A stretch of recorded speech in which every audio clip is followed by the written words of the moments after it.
Hai guys, perkenalkan nama saya Ruth Andrani Tumanggar dari akuntansi kelas C, Stambuk 2019. Di sini saya akan membacakan mengenai flowchart sistem pencatatan utang. Baik, di sini saya akan membacakan flowchart sistem pencatatan utang.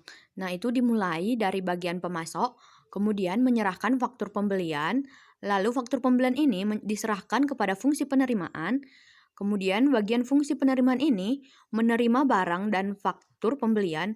Kemudian faktur pembelian membuat laporan penerimaan barang.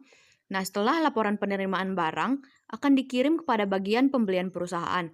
Nah, bagian pembelian perusahaan ini akan menerima faktur pembelian dan laporan penerimaan barang dari pemasok. Kemudian faktur pembelian akan menerima laporan penerimaan barang, kemudian memeriksa barang dan faktur serta laporan penerimaan barang tersebut.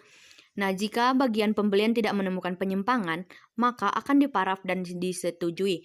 Kemudian laporan penerimaan barang serta faktur diberikan kembali kepada pemasok dan akan dikirim kepada bagian utang.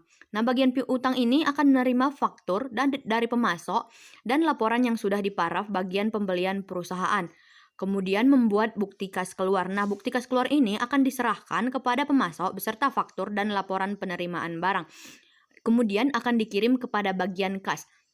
Nah, pada bagian kas ini akan menerima faktur dari dokumen pendukung lainnya dan akan membuat cek tunai. Nah, setelah cek tunai dibuat, diserahkan kepada pemasok dan bukti kas keluar dan dokumen pendukungnya dicap lunas dan dikirimkan kepada bagian akuntansi.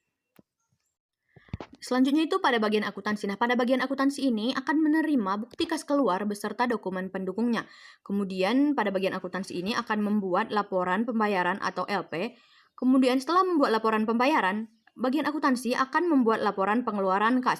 Nah, laporan pengeluaran kas ini akan dikirim kepada bagian akuntansi untuk dicek keluhan dari para pemasok. Kemudian bagian akuntansi akan membuat cek untuk menampung keluhan dari para pemasok. Nah, setelah itu dibuatlah cek keluhan. Nah, setelah dilakukan cek keluhan, diserahkan kepada pemasok agar mengisi cek berupa keluhan mereka kepada perusahaan. Nah, selanjutnya itu cek keluhan yang sudah diisi diberikan kepada pihak manajemen perusahaan untuk dibuat surat permintaan pengeluaran kas. Nah, jika sudah disetujui, maka diserahkan kepada bagian pemegang kas. Kemudian selesai. Sekian yang dapat saya sampaikan. Saya ucapkan terima kasih.